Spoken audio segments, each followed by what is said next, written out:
space here.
Let's kick off.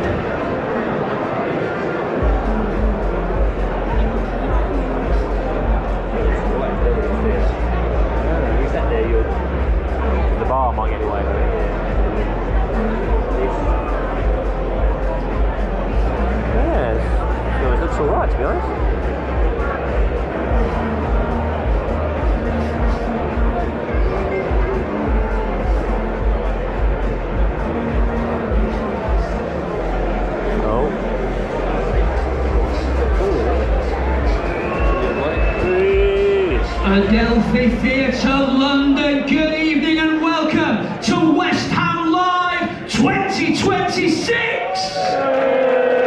Please welcome to the stage your MC, David Broadbent! Yes! Good evening, London!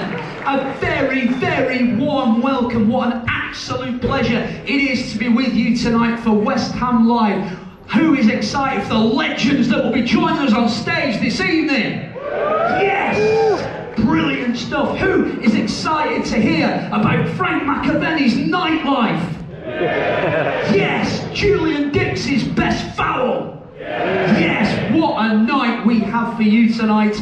Let's get the housekeeping out of the way straight away. First of all, if I could request you all to please pop your phones onto silent or onto vibrate. I'm not here to judge. We just don't want the ringtones coming out in the first half when the lads are on stage. Secondly, do we have anybody in this room that is under the age of 16 years old?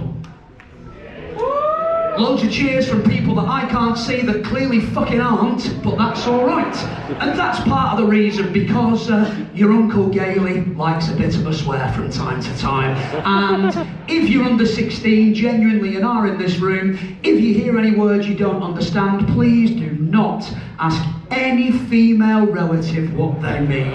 Wait until you go into school and ask your teacher in front of the whole class tomorrow morning. That's the way that we do it. To that end as well, I would like to ask no filming please at any point through tonight's show. A couple of the lads still work for West Ham, 3 of them have still got media careers, and Trevor's a night of the row, we can't have him fucking cancelled.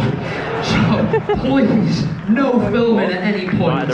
So the way the show works this evening, very shortly we're going to bring the lads out and we're going to talk to them about their life and times at West Ham. Then we're going to have a little break. Then, second half, we come back and we throw it all over to you guys. So, no pressure, but otherwise we'll all be on the district line by 9 o'clock and none of us want that. So that is how you get your questions in. Give us a follow on X or on Instagram at NHM Media Group. Use the hashtag NHM West Ham. Your questions will come through to us and we will get them asked in the second half of tonight's show. So, to let you know how the show is going to work, it's 2 50-minute halves. Went into the green room earlier and said, 2 50-minute halves, lads. Julian looked at me and went, it's not fucking Old Trafford.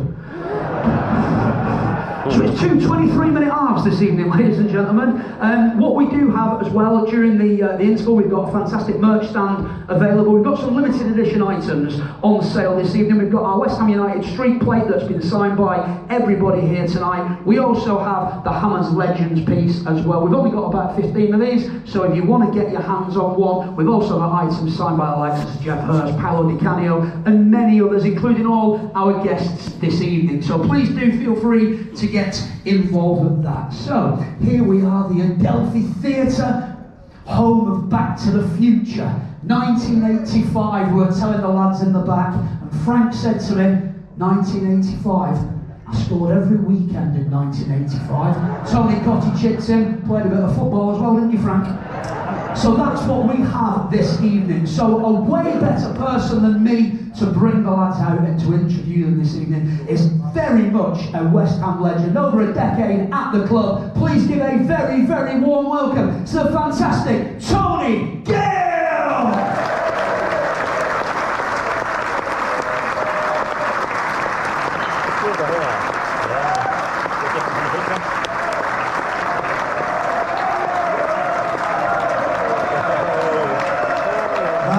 Ambition. Private joke. Anyway, see how long do you reckon that is to me, that photo there? 4 stone. That's conservative, I've got to tell you. Listen, Ellen Road, Anfield, Old Trafford, Stamford Bridge, I've played at them all, but I've fucking arrived. The Adelphi Theatre in London, with my friends, both here and back there. And thank God we've won 3 games on the trot. I was absolutely dreading it. We were having a nightmare, weren't we? I said to Nuno, for fuck's sake, get your finger out, we've got a show at the Adelphi soon. lose, true. And then we go, QPR, great win. Alright? Who went to Spurs? That was fucking hilarious, wasn't it? Last minute. What's a kick in the cobblers for them, wasn't it? Absolute kick in the cobblers. No comeback from that. Had a drink with Ozzy Ardiles afterwards. Didn't understand the fucking word he said, but I think I said to him, unlucky Oz, unlucky. Look, I've got a pleasure to be with these boys tonight. It's going to be so easy for me. I brought a few notes out, I didn't really need them. We have got a little bit of dementia going on back there, though. So I might not be remembering the stories, I've got to tell you. Let me introduce them one at a time and give them a special welcome, and then we're going to do the anthem with them. So first of all, let's start with the youngest one. He's a bit of an icon, isn't he? He's great on the TV. Great on the TV with Joey Cole. All right, Coley? All right, Coley? Yes, Coley. No, Coley. What do you reckon, Coley? Well, Coley. Fantastic guy, fantastic centre forward as well. Good friend of mine. Carlton Cole!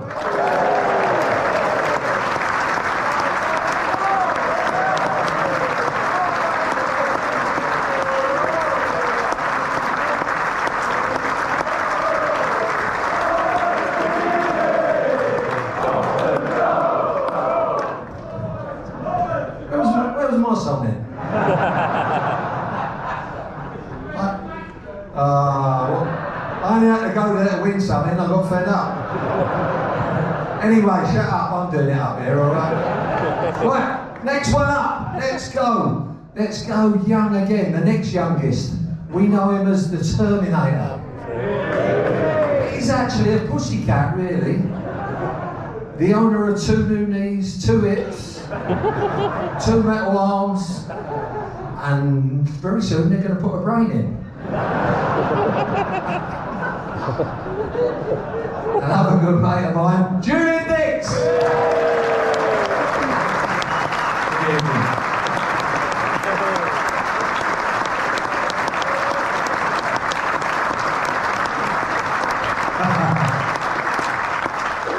The next gig that we got on, we have to get a booster seat for him because he's a little bit. And when the others are talking, I've got a colouring book and some crayons for him.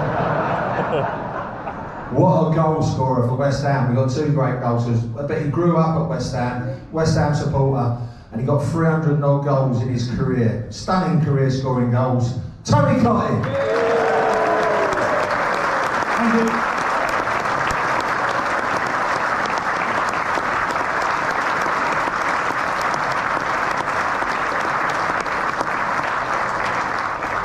Well, this geezer, when we signed him, we didn't have a fucking clue who he was, I've got to tell you. So, the only way you could do it was going looking in the Panini sticker book to see who you signed. But unfortunately, it was all the English teams and not the Scottish, only Celtic and Rangers at the back, wasn't it, Tone? And then all of a sudden, we found the starlet from St Mirren. Ginger curly hair, white face, dodgy railings, turns up at West Ham, blonde hair, tanned, Botoxed up, first one ever to have turkey teeth. 4 lots of turkey teeth, he's had, 4 lots. But he's a great fella, and he's got some great stories, and most of all, he's a great player. Frank McAvennie!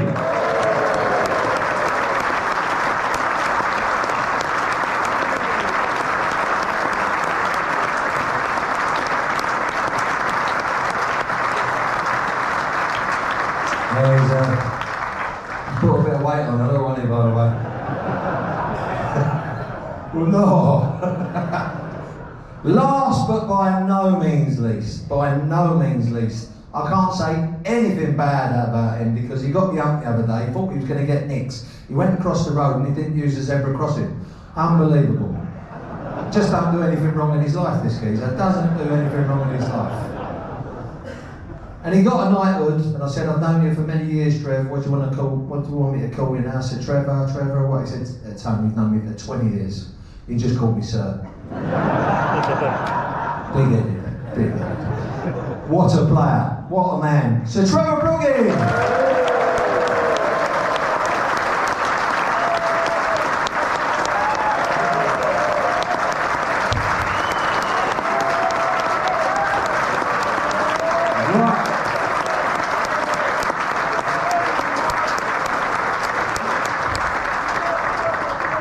If he falls asleep, tell me and I'll give him a nudge. We're all going to stand up now for the national anthem. Everybody rise, please. Everybody rise. Cue the music, please. Build it out, what we used to. At Upton Park.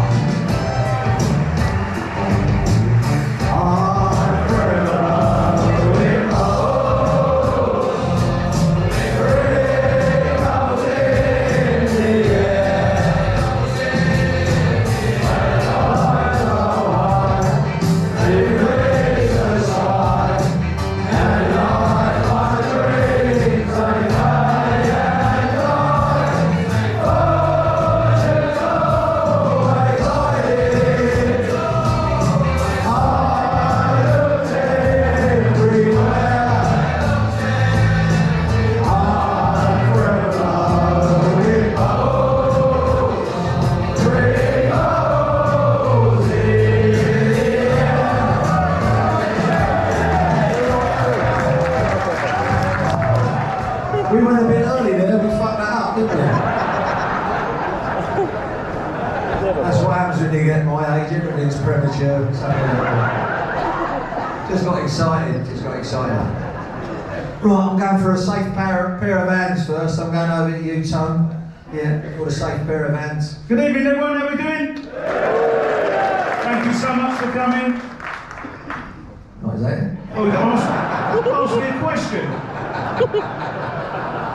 Oh, there's a safe pair of hands. Ask me a question. Right, here we go. Question. You started at West Ham. You was a kid at West Ham. And getting into the first team must have been some kind of honour. Absolutely, Tom, yeah. Born in West Ham, raised as a West Ham fan. Grew up watching my heroes, Trevor, Pop Robson, Billy Bonds, Frank Lampard, fantastic players. So it was just brilliant for me to grow up as a West Ham fan. And then, of course, when you start to play football like what we all did as youngsters, I didn't sign for West Ham until I was the age of 12, associate schoolboy, as it was called in those days.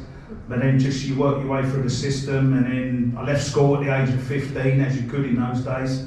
And then first year apprentice, playing in the youth team, banging in lots of goals, which was great. Also playing in the reserves. Trevor was coming back from injury, played with a great Trev and Frank McAvennie in the reserves. So I'm scoring goals in the reserves as a 16-year-old. And then finally I get the big moment for me. And John Lowell calls me into the office hour and a half before we're playing Spurs on New Year's Day 1983. Looks me in the eye and says, "Would you like to play for West Ham today, son?" And I looked him back in the eyes and I went, "John, I'd love to play for West Ham today." I mean, what a debut if you could script it and write it. You know, home to Spurs, 33,000 fans, and then we get a free kick on the right-hand side after 25 minutes, and Jeff Pike, good player for West Ham, curls it into the box. And we had a guy called Joe Gallagher, big centre-half, who was on loan at the time, and Joe heads it towards the Tottenham goal. In goal to Spurs, Ray Clements, Tottenham and England goalkeeper. And Clem gets his fingertips to the ball, hits the underside of the bar and bounces down. Now for most normal players it was a simple volley, but for me it was a towering header. Into the back of the net, West Ham 1, Spurs 0. We went on 1-3-0. It don't get much better than that on the debut, let me tell you.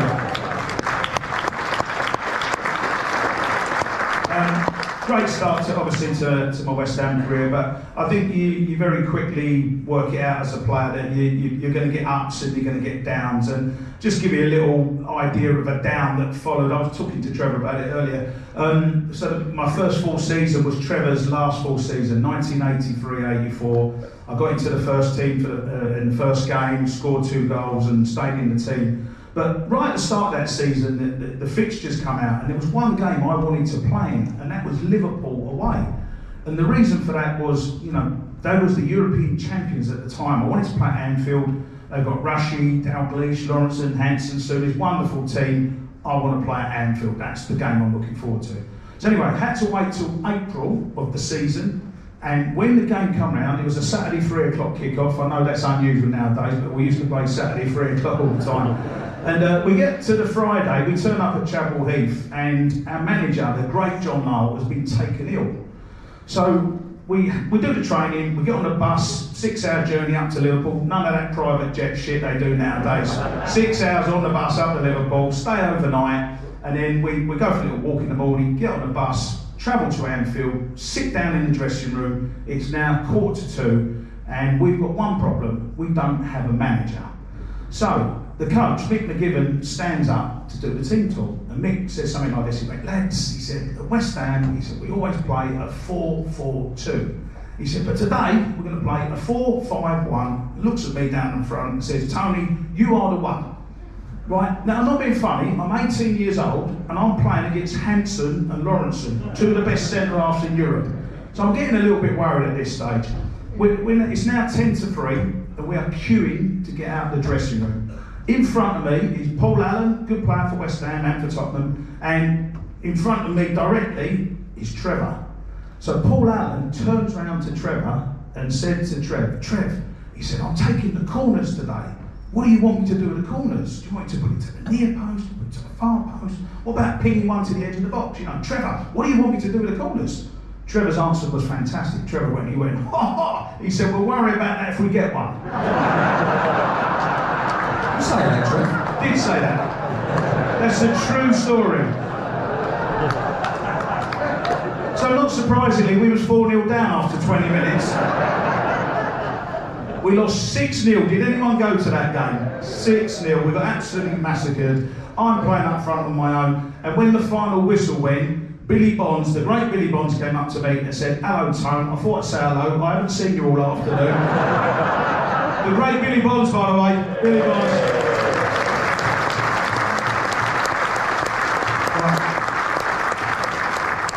Have we got any Essex girls in the theatre?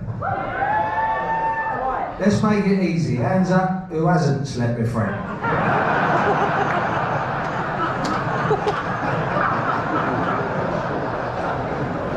Hands up, who's had half an house out of Frank after 3 months? A legend in his own lifetime. Unbelievable. He signed that new striker recently. Frank got all excited. Pablo. He thought he was fucking Escobar.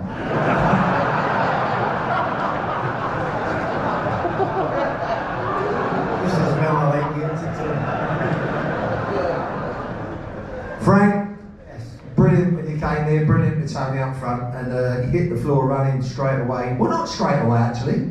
It was in a friendly, wasn't it, at Leighton Orient, where we didn't think it was going to turn out for the best. Well, I didn't know anything about English football, to be honest with you, but I came down here, we'd done You still don't know anything about it. Yeah. Came down here, we'd done pre-season, didn't win a game, and we went to Orient. All I heard was Orient pitch was one of the best pitches in London anyway, so I thought, brilliant, we'll get a good game of football. We went there, we were getting battered at half time, and John Lyle just come in and he's looking at everyone, and before he could say anything, the door got battered open, if you remember, and this big bloke come in, shoved John into the cubicles, into the toilet, just shoved him. And he's round everyone, ladies and gentlemen, honest to God, he gave everyone, marked everyone's card. Ray Stewart, you shit job, so he got me, you're crap, everyone got it. And parts of 2 old knees have gone, all that kind of stuff, it was great. And then, I was going to him, and then I'm thinking, fucking hell, the directors are getting involved a bit, aren't they? I didn't realise. Then the security came in and took him out. And John came in, and all you could see was, oh, he's fucking right, isn't he? That was the first time I met the ICF. You struck up a great understanding, the pair of you. How many goals was it? 54. 54 goals between them that great year. 54 goals.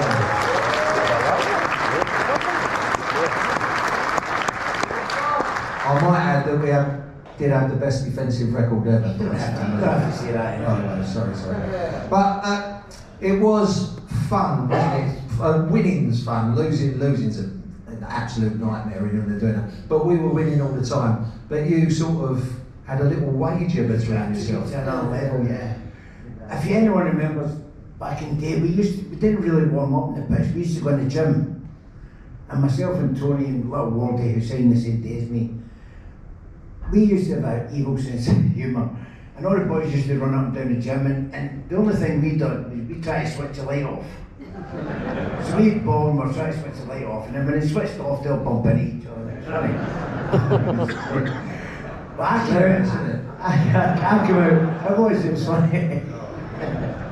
I came out in this great complex that I thought, Tony, you know, because honest to God, if you remember then, we knew we were going, I felt as though I was going to score all the time, you know, even on the park.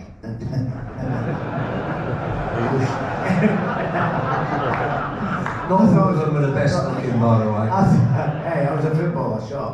Anyway, I thought I was going to score all the time, so I said to Tony, do you want to have a bet today? He said, what do you want? And I said, we'll see who can score the best goal. Not to see who can score a goal, just to see who can score the best goal. Tony says, how much? I says, £100. He says, I'll take the bet. So if anyone remembers back in the day, Tony Cottee didn't like travelling. Basically, he never came out of the box. But this day, we're playing Aston Villa, he's came out of the box and he's hit a 20-yard top corner. And I'm running after him, ladies and gentlemen, and £100 a job to £100. And I'm thinking, what a great goal, but how the fuck am I going to beat that? And my little Wardies put me through one-on-one with Nigel Spinks. Nigel Spinks I'd met 2 weeks earlier in a nightclub in London. Great big guy. Big lump of wood. Anyway, I'm meeting him and I'm running towards him. Now I can see his face, ladies and gentlemen. I'm thinking, this £100. And I just kept running up. And Nigel's back, I could see him, he's going, what the fuck's he doing? And I kind of ran round him, kind of put it by him. I kept running till I got to the edge of the box and I've got the wedge out and I've lobbed him. And I put it over and I'm running to the crowd. And I thought, shit, it's not going to make a line, but it did. Nigel got back, didn't get back in time. I've won the bet, I think. Everything's happy. John Lyle found out something was wrong, made a few inquiries, found out about the bet, and fined the 2 of us £1,000. That'd be a great idea, that, Frank. Still not get £100 off him yet. Last one from you two, before I go to the interesting lot. First met up with him at, unfortunately, Frank's first trip pre-season trip was a trip to Amsterdam. I thought it was a boy. We did a lot of window shopping, I can tell you. So, it was Amsterdam. Well, why would you take Frank McAvennie on his first ever trip as a West Ham player to Amsterdam? That begs the question, doesn't it? But the trip was organised, and this was pre-season of the famous 85-86 season, and Frank's already said we played already, we was dreadful. I don't think we won a game in pre-season, it was that bad, so you couldn't see the season coming ahead, obviously. But anyway, we fly out to Amsterdam, we played against some crappy third division Dutch team, amateur team, and Saturday game, it was 3 o'clock kick-off, we drew 0-0, coming after the game, and John Lowell, John being John, he went, well done lads, great effort. Which basically meant we were shit, but we was getting ready for pre-season, obviously. He said, in fact, there was so much effort, I'm really pleased. He said, I'm going to allow you to go out for a night out. At which point, Frank's doing what he's doing tonight. He's sitting next to me and he's nudging me. He's getting all excited because we're allowed a night out. So anyway, John then goes, but he said, you can go out to Amsterdam. He said, but you must be back by 11 o'clock tonight at the hotel. He said, and I'll be sitting in reception, I'll be over there in the corner with Ronnie Boyce and Mick McGibbon. We will count every single one of you back in. Don't be late. If you're after 11 o'clock, you are fine. So anyway, we went out to Amsterdam. All the lads were there. Had about 3 or 4 drinks. Couldn't have any more because the time went really quick. All of a sudden, it's like 10 o'clock. We've got to get back. So me, Frank, and our new other signing, Waldy, the man Scouser, we jump into a taxi, back to the hotel, 11:15, walk through reception. There's John Lowell sitting in the corner, at which point John's gone, Tony, Frank, Waldy, great attitude lads, brilliant, 11:15. He said, go and have a nice sleep. He said, breakfast is at 9 o'clock, come down in the morning and then we're flying home. All right, night John, night Ron, night Mick. We get in the lift, the door's closed, Frank looks at me and said, Tom, he says, I go out at 11 o'clock, I don't go to bed at 11 o'clock. So I went, well look Frank, listen, I want to go out for another drink as well, and then you got the man Scouser Waldy wants another drink. So I said, Frank, I'd love to, but John's in reception. He went, don't worry about that, let's go down the fire exit. And I went, oh, here we go. Anyway, we're creeping down the fire exit, and we heard this noise up above, like whispering and giggling. And we looked up, and there's Alfie Martin, the club captain, Tony Gale, the vice captain, and Steve Walford with exactly the same idea. They're going out as well. We get to the bottom, where the fire exit door is, out the fire exit, 2 taxis, back to the bar where we'd been drinking earlier. Round about half an hour later, the rest of the lads arrived. As you do. We had a great night. Bear in mind, 3 o'clock in the morning on the dance floor, oops, upside your head and all that. And you wonder why we had a bad start to the 85-86 season. Anyway, we rolled in, it must have been, 5 o'clock in the morning, something stupid by the time we get back. At which point, quite obviously, John Lowell has gone to bed, there's no one in reception, we think we've got away with it. So we come down for breakfast, 9 o'clock, and all of a sudden the door opens and in comes John, and he could be very imposing and, sometimes looking. And he went, right, you lot, shut up. All gone quiet. He said, I know that some of you were out last night, but he ain't looking at the lads, he's looking at me, Frank and Waldy sitting down the front. I know that some of you were out last night, pointing at us 3. He said, if you was out last night, he said, you are fined 50 quid. 50 quid, still a bit of money, back in the 80s for us, it was a lot of money as a fine. He said, if you was out, you're fined 50 quid. He said, we are a team, we are a squad. He said, I'll tell you what I'm going to do, because I don't want to know about who was out. He said, I'm going to go out this door, come back in 2 minutes, and if you was out, you're fined 50 quid, put it in the middle of the table. So John goes out the room, comes back in, 2 minutes later, expecting 150 quid. There were £1,200 in the middle of the table. That's what you call a good team spirit.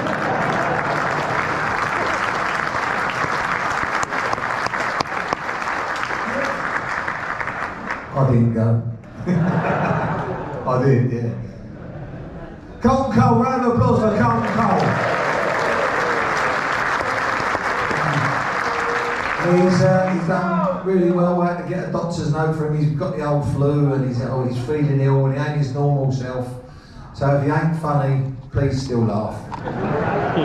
Because what a breath of fresh air he is on the telly, isn't he? When you see all those other ones on there. But he gave me a ring when you first went on, didn't you? He said, can you give me a bit of advice? I said, Coley, just be yourself.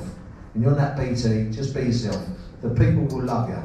But for fuck's sake, don't do any long words, because he doesn't have a long word, doesn't he? And he gets them in the wrong context all the time, doesn't he? So just be yourself. You're not wrong. Just be yourself. So I'm watching him on the telly, one of his first gigs, he's doing West Ham in the Conference League, and watching him with Joey Cole, and wanting to do a bit of analysis. And there's, he says, about the role of Declan Rice, the commentator says to him, and Coley goes, yeah, look, he's improving his play, he's getting forward now, and he does a screen for the back four here, and he's good in the air, very physical, everything he does is right. In fact, and I'm thinking, fucking hell, brilliant, Coley. He said he's everything that's detrimental to West Ham. Sounded great. And I'm smashing the telly going, instrumental, Coley, instrumental. How are you enjoying it, mate? How are you enjoying the media? You liking it? Yeah, look, I've got a nice gig on TalkSport, got podcasts going as well.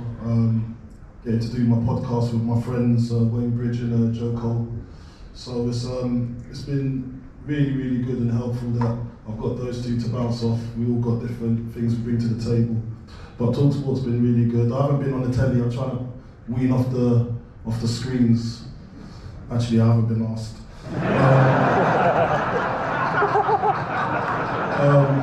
Yeah. Listen, I always blame West Ham because we're not in Europe anymore, so I had that gig. Yeah. Sometimes I go on TV, sometimes I do a few game shows here and there, and lose miserably.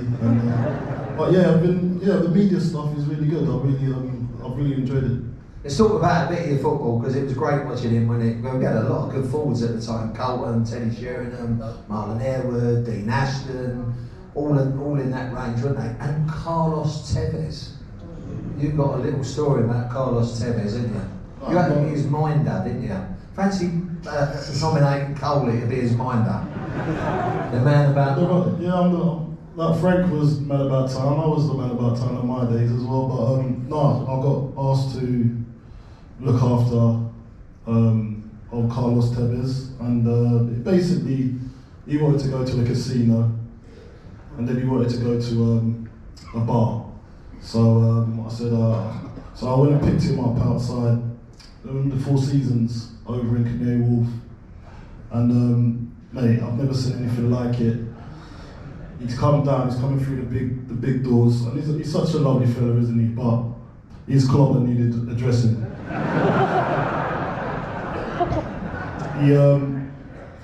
I didn't know what I was looking at, to be fair. So he's got his jeans on, but then he's got this blazer, white blazer, and black shirt underneath it, and obviously you got the black collars over the lapel, and I was like, cool, this is a bit too much. I don't know if I'll be able to take this guy out. Then to top it off, he had this big medallion. So I'm thinking, oh mate, I'm gonna have to call some of my boys. It's true.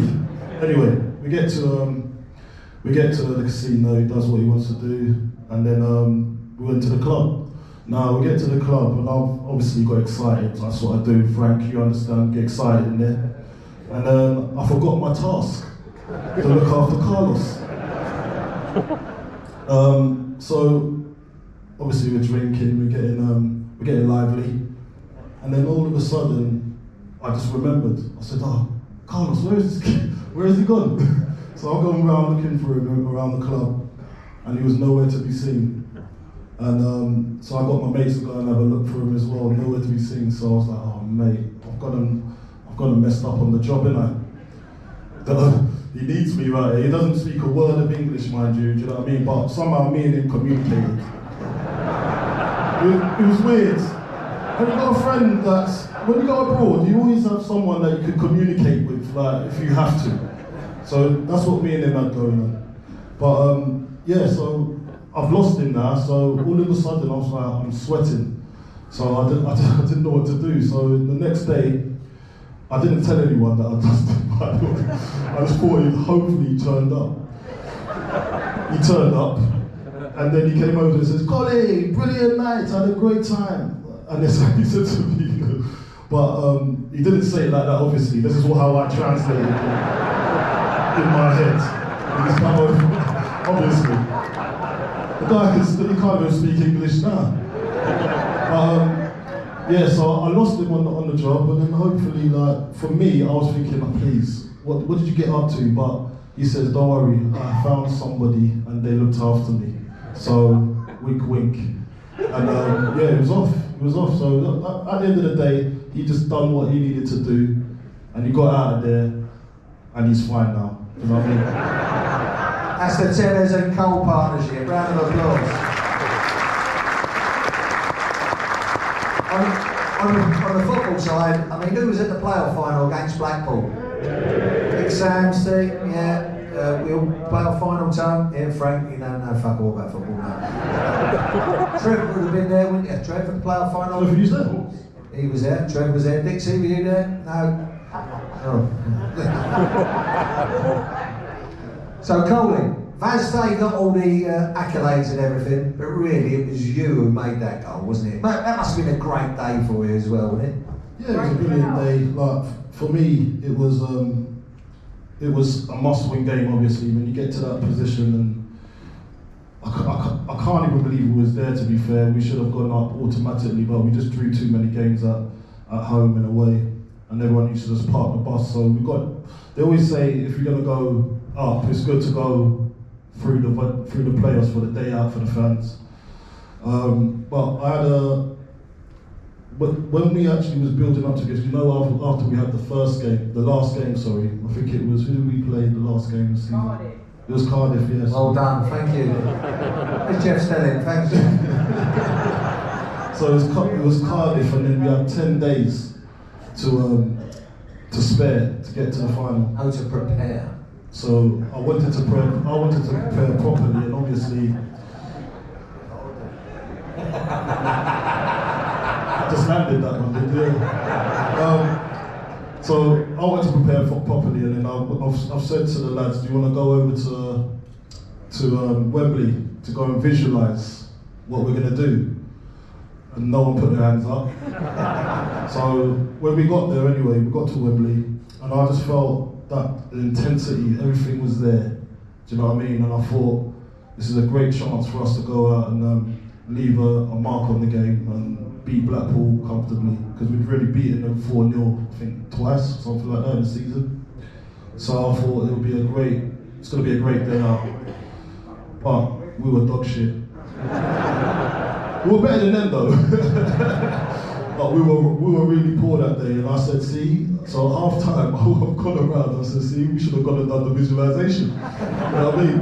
But yeah, so we got to the end of the game, and I was so grateful that we had someone like Vaz Day to stick the ball in the back of the net for that last moment.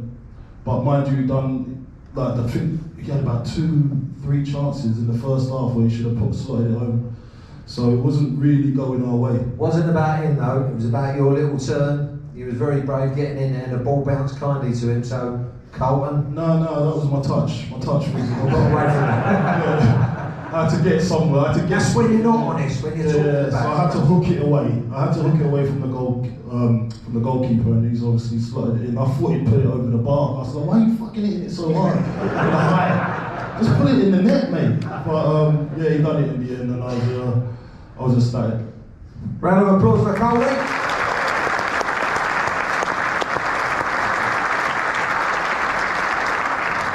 What was even better about that day, if you remember, Chelsea played in the Champions League final.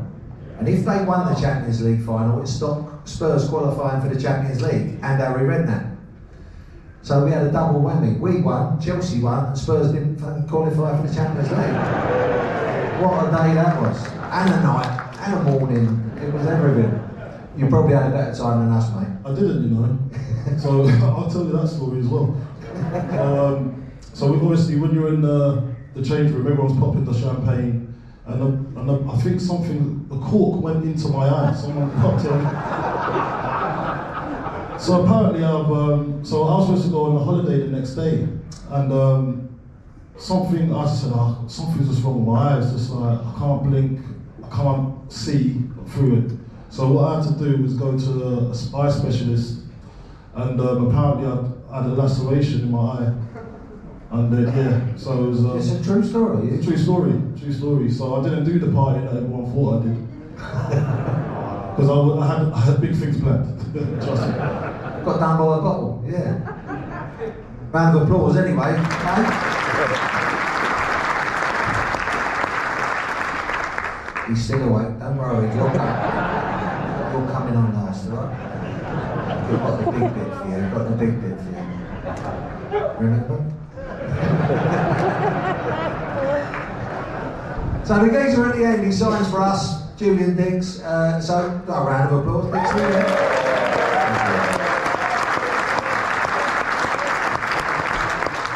And we nicknamed him Norm straight away, didn't we? Nicknamed him Norm. Now Norm was the big fat geezer in Cheers who was at the end of the bar.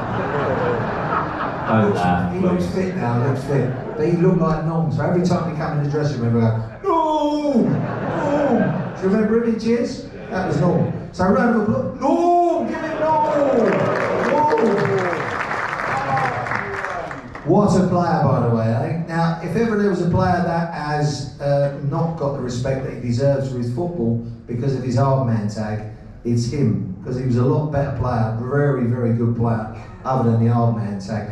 Does that give you the ump, Dixie? And I think... No. This will be the yes-no fucking game with him. Right, over to you, Trev. Right, you got that hard man tag for probably a couple of instances where you maybe could be forgiven for an over-exuberant tackle, like the one against John Spencer. Can you explain what happened, John Spencer against Chelsea? Anybody remember that? Yeah. I think he trod on his head. Accidentally, by the way. So what it was obviously we played Chelsea. John tried to, 5 minutes earlier, tried to do me. So to do you? Yeah, he went over the top of the ball and caught my shin. So within 5 minutes, I stood on his head. Why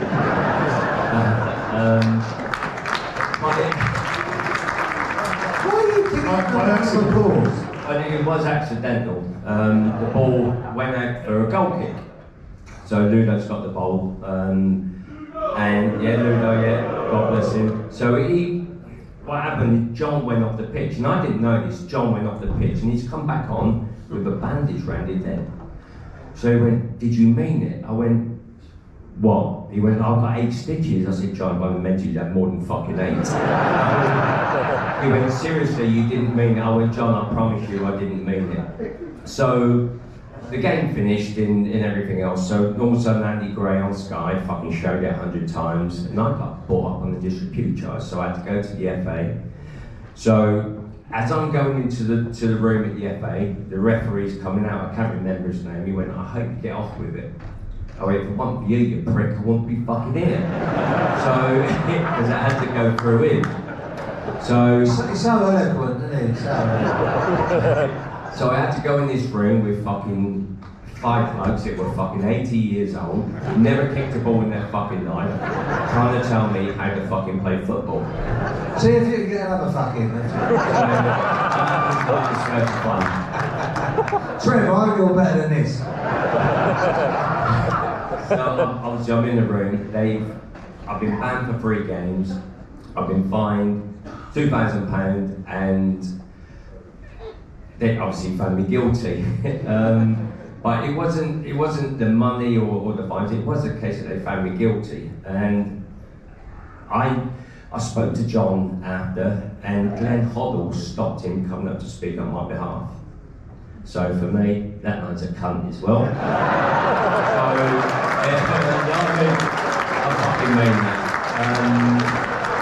Because John... Anyway, this is our last appearance at the Adelphi Theatre. John was going to come up and speak on my behalf, so, but that's the story. He believed me, nobody else did. So after the game, we had the day off. Next day, I've come in. Harry, who's the manager at the time, he went, "Did you mean it?" I went, "No." He went, "You fucking liar." And that's my manager. So. Can I say a round of applause?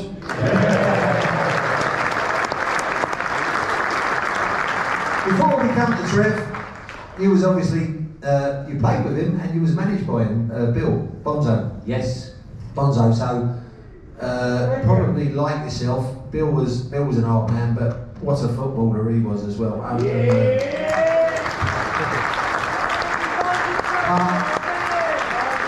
When you've got a person like yourself, the player, you've got a person like himself, the manager, sometimes things come to a little bit of a head. As it did. Good cue. Can you remember? You're on about commentary? Yeah. Yeah, I was there. Listen, I love Bill to death. Don't get me wrong, I love him to bits. But we played commentary away, and Bill was the manager. Played commentary away, and I've elbowed Mickey Gin. But yeah, purposely, yeah. But we got the free kick, so because he jumped on my back. So I've come in at half time, and Billy's obviously the manager. I'm the first one to walk through the door. So as I walk through the door, he's going, "You fucking idiot!" And I've looked behind me. I thought someone was behind me. He went, "Oh, you speaking to me?" He went, "Fucking right I am." I went, "What's the matter?" He went, "Elbowing people." I went, "Bill, you've done it for a living." And obviously all the other boys are coming in and everything else. He went, "I'm going to take you off." So I took my shirt off, threw it at Bill, hit him in the face. Probably the worst thing I could do. So quite quickly I fucking ran into the shower room. And obviously Harry was the assistant at the time. So Harry's come in the shower and said, "Look, you've got to go out for the second half." So I went, "Okay, no problem." So as I come back in the dressing room, Bill went, "I'll see you Monday morning in the gym."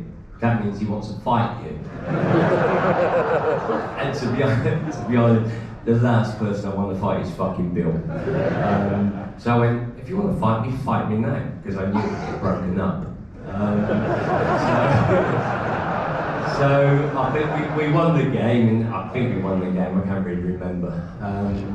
So Monday morning I've come in and Bill went, "Julian, can you come in my office?" I think, fuck me, here we go. So I've gone this up and he went, "I apologise for what I said." I said, "Bill," I said, "it happens, it's a part of football. It's in that heat at the moment, part of football." He went, "So you accept my apology?" I went, yeah, of course I do." So as I'm walking out, I went, "Bill?" He went, "Yeah." I said, "I would have ripped your fucking head off." And quickly went out the door. But yeah, Bill was an incredible person. Incredible.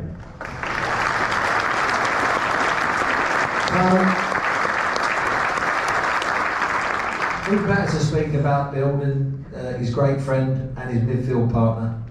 A few words. Trevor Brooking, everyone.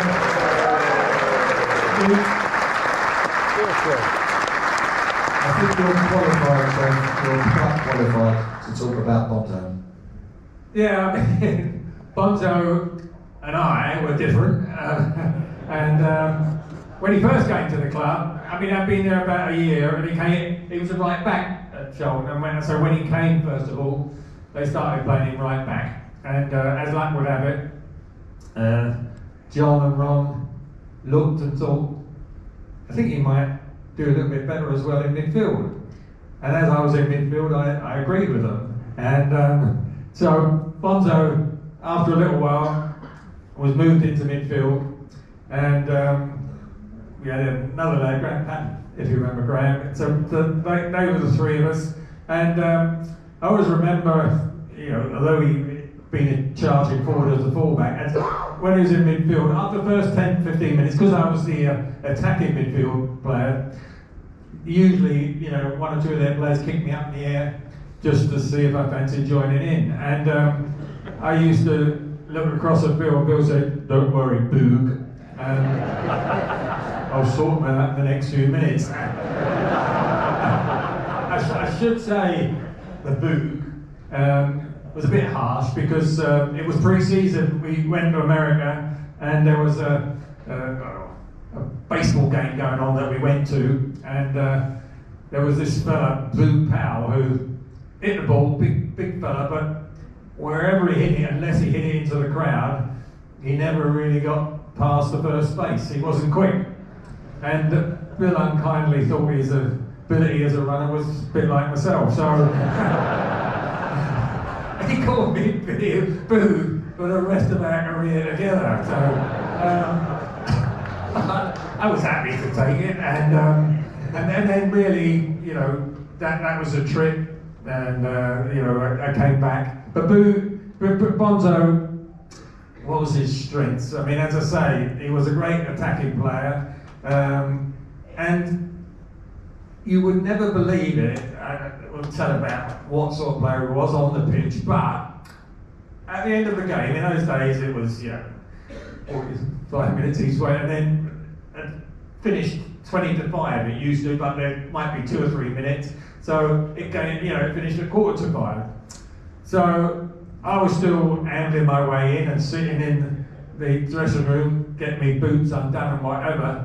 And without foul, Bonzo got into the training, had a shower, came out, took 3 beers, and then said cheerio. And he was a captain, never did an after-match interview. He'd been off, he was in the car driving home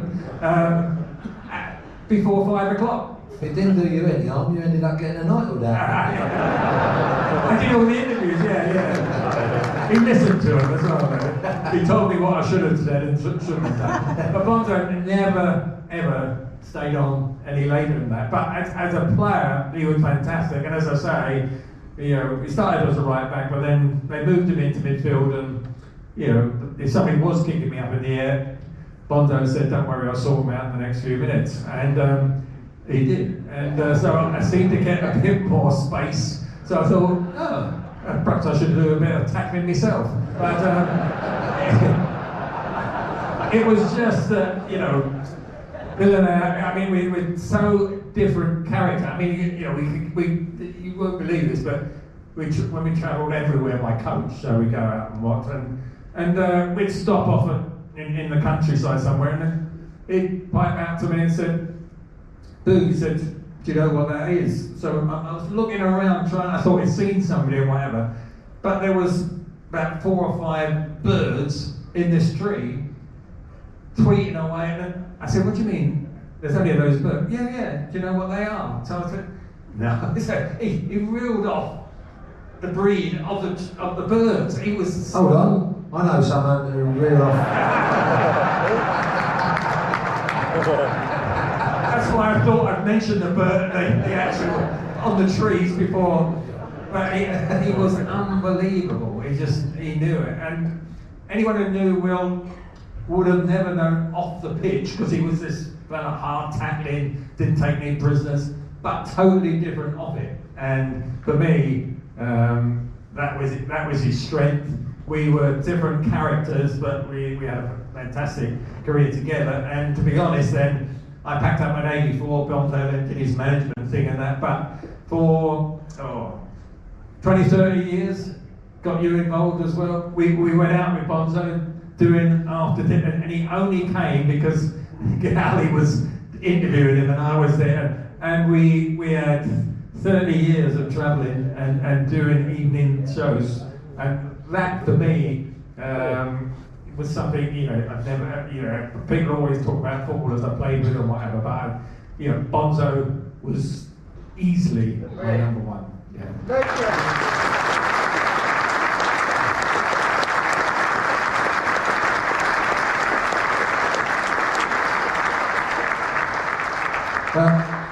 We did, didn't we? And it's funny, when you're playing football, you don't really get to know the person, but when you're in a car travelling up and down the motorway and everything, and Bill was just as honest as the day's long, wasn't he, Trev? He couldn't tell a lie, And I'll finish with a Billy Bond story at the end of this first half. So he came on to Capital Gold. I got him doing the radio. So I got him doing the radio because we were doing a game away in Romania. So I went to do the telly instead of the radio with Jonathan Pearce, because basically I was getting more fucking money on the telly, so I went and done that. Jonathan Pearce said, "Do you want to get Billy Bonds involved?"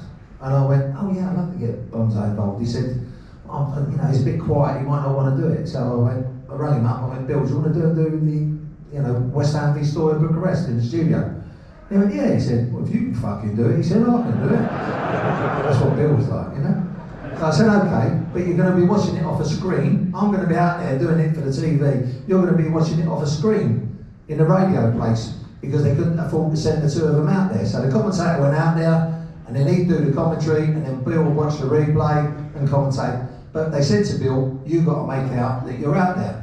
Well, if Carly can fucking do it, I can do it, yeah, no problem. Just give us a couple of light holes and a couple of sandwiches and I'll get on with it. So they start the commentary, Dixie's laughing, because this is Bill, isn't it? Totally Bill. So they start the commentary and Stoya Bucharest, they had an attack now. Stoya Bucharest, Radicchio down the line over, Dumitrescu, oh, fine save. It was pissing down the rain in Stoya. Fine save by a sprawling Ludo McCloskey. Billy Bonds. Yeah, what a great save on a really wet night here in Stoya Bucharest. What a fantastic save by Ludo McCloskey. I didn't like these greasy surfaces because, like, you know, you could mistime the tackles and all that. And the producer, she was like, well done, Bill, well done. So he does another one, and he does another one, and he does it terrific. Then it comes to the last bit. So they go down the line, Radicchio, cross it at the far post. This time, Dumitrescu heads it in. And the commentator goes, what a great goal, Stoya Bucharest, they go 1-up against West Ham. Is there any coming back from this, Billy Bonds? What a fantastic goal. Nothing. Billy Bonds, what a fantastic goal. He's skidding in off the surface. Could Ludo McCloskey done any better? Nothing. Billy Bonds, what do you think about that? How would you have dealt that situation? Well, I would tell you, but my telly's gone on the blink.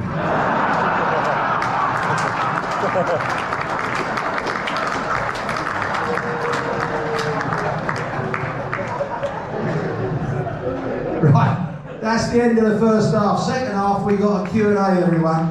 And he said, we've got all the questions from you, and we're going to get talking more. It's something about that 1980 goal. We do not have to be boozing in Covent Garden by 9:05, which is great because it's about 12 quid a pint from the north, so delighted that we've got plenty of questions for the second half. Who's had a beer at the interval? Who's not? There we go, Monday night innit? Anyway, ladies and gentlemen, are you now ready to welcome back onto the stage your West Ham legends for the second half of tonight's show? Here we go, let's welcome them back. Tony Gale! Tony Cottee, let's keep that energy going. Frank McAvennie! Julian, Carlton, Sir Trevor Brooking! Keep that applause going as they enter the stage.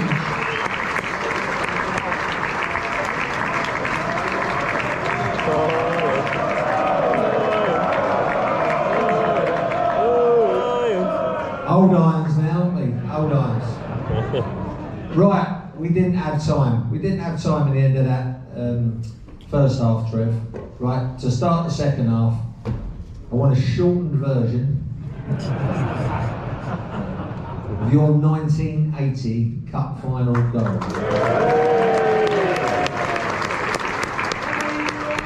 Can you remember it? I think I can just about remember it. I mean, you know, right, the final will go on, but the key to, we were still in the second division then. A lot of people forget that, and so we were the outside, we were the outsiders from the. And then we got to the quarter final and we played a really offensive team, and we got through. Thankfully, 6 minutes ago we got a penalty, and Ray Stewart, our right back, was the penalty king. So he didn't miss.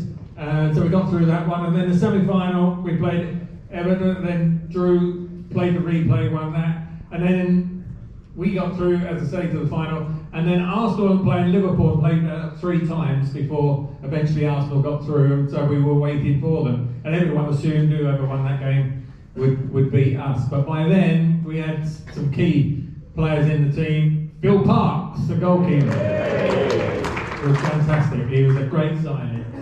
Then right back, Tonka, Ray Stewart, our penalty king, and he was great. What about the goals, Rev? I'll keep that short. I've got to mention all these other players, they were key to it. Yeah, sorry. And then, well, we moved Bonzo back to centre half by then, and we had Frank Lampard left back, and we had a young, Alvin Martin came in at centre half. That defence suddenly was the best defence I ever played in front of, and that's why we did so well from then on. So to a certain extent, it was great. We got to, as you say, we got to the final. Everyone assumed Arsenal would win it, but we all thought we were going to win because we were a good team by then. And the following season we were going to go up. And to be fair, the goal, believe it or not, Ain't fuck for that.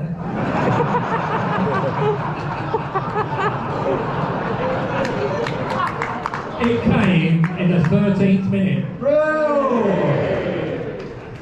And the shock was, well, not a shock I suppose, we had strikers, Dave Cross and Stuart Pearson, do you remember them? They were our two strikers. It went to Stuart Pearson on the corner of the 18-yard box, and as most strikers, as they shoot the goal, he pulled it across the goal. So it wasn't going to go in. I was watching this and I wandered into standing between the penalty spot and the 6-yard box, admiring all this. When I suddenly realised the ball was heading towards me. So, some say I just fell back, but when the ball came, but the lucky part was I was only 7 or 8 yards out, and so even I had diverted the shot, so it had the power there, even I managed to beat Pat Jennings. And I think from then on, we played really well. At no stage did I ever think we were going to lose that game. So it's something, always to remember. And 1975, the FA Cup final was great, but 80, we were a better team and we beat some great teams around there, so it was something to remember.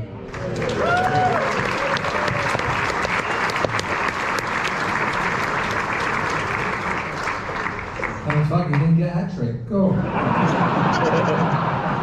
The time I did get out.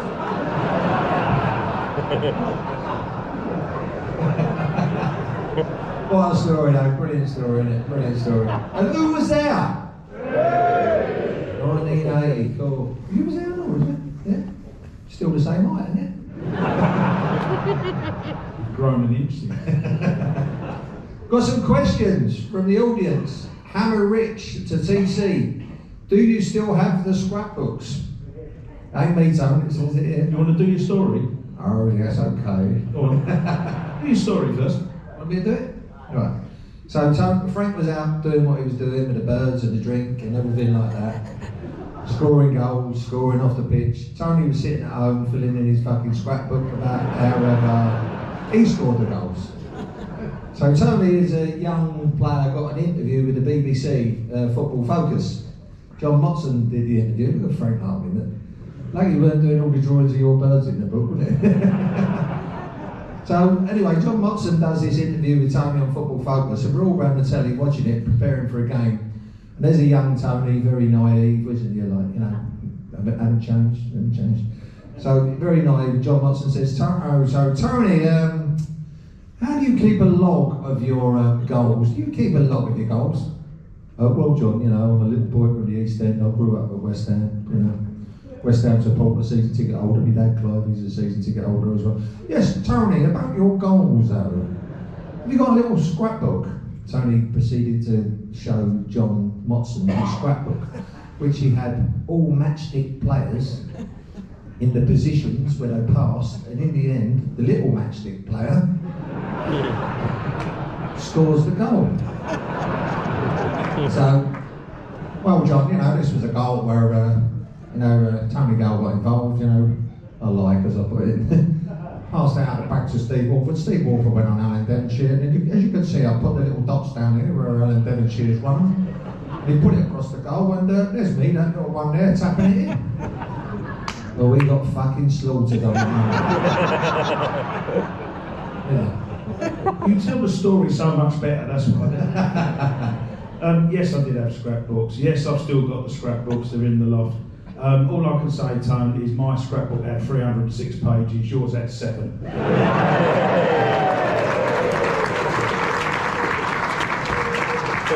Do your homework, hey. Right. Several people have asked about this season, and I'll start with you, Coley. Will we stay up? What's that, sorry? Will we stay up?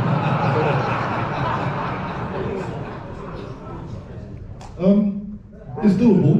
It's doable. Definitely doable. You just need a bit of luck with the other teams. They keep on winning, innit, around us. So we winning and they're winning. It's a bit hard to just catch them up.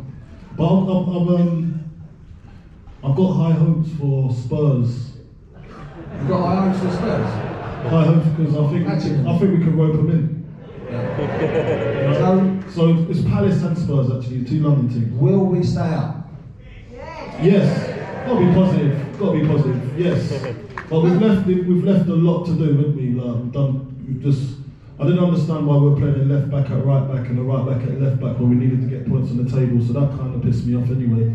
But I think what we'll do now is just get a bit of form now and see if we can get any more points on the table and try and catch the rest and rope who I said prior. Thank you. There's one striker, there's another striker, and they've rephrased the question for you, Frank. Can you still get it up?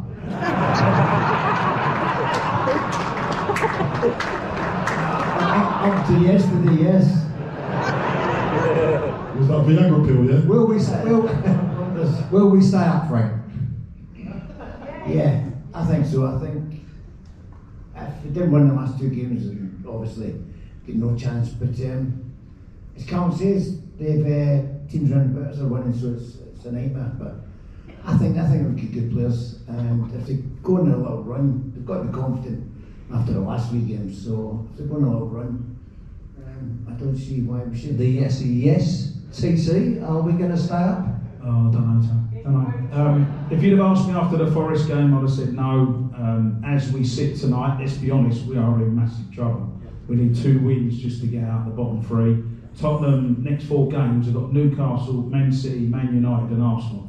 So if we can win a few games, have to beat Burnley, got to beat Burnley, try and get a point at Chelsea, gives you a chance, and we'll give Man United a game. So there are games that we can get results. Towards the end of the season, you've got your Leeds, I mean we've got Bournemouth coming up, there's games we can get points in. So I think we can still stay up. I'm just going to sit on the fence because I don't know, I've got no idea. It might be a case of... Trying to centre half might help. Right, Trev, you go to all the home games. If there's ever a person to give us hope, it's you. Are we going to stay up? Well, I've got to say yes, because I go there every game. But I think the 2 just above us that everyone will be looking at, not Forest and Leeds, I don't think they're going to get us out of trouble. I think we are going to need somebody above them. And that's why I've agreed with Palace or Spurs as being one of them. So I think the next month we will see we will have to be alongside one of them. And then if you got that, I mean the side are playing much better. And if they could do that in the next month and one of those drops in around us, then I think we've got a great chance. So as a fan, played with them all those years, I've got to sit here and say, I think we'll just survive. What's this for a sitting on the fence answer? Typical Trevor Brooking. Lucas Paqueta looks like going. Would you get rid of him or not? Well, I would. Well, no, I would. We would. There we go. I've watched him. I mean, he's got a lot of talent, but in every game, he gives the opposition a chance to score, and quite often they're taking that. So for me, I mean, I think he is going to go abroad, isn't it? It looks as if they've agreed the deal, and it's just a case now. We've only got the end of the month to try and get some 1 or 2 players in with the money that we get from that. It looks as if we're going to get about 35-40 million, but it's who we bring in and how we replace that. That's why I'm saying I think we could just still survive. Is he yes? Dixie, do you watch football anymore? I don't watch football. I'll go what Sir Trev says. Is that your final answer? So are we going to stay up or not? I hope we do for the fans' sake. Yeah. Good answer. Tommy's out there. Frank, what was your favourite club? West Ham or Stringfellas?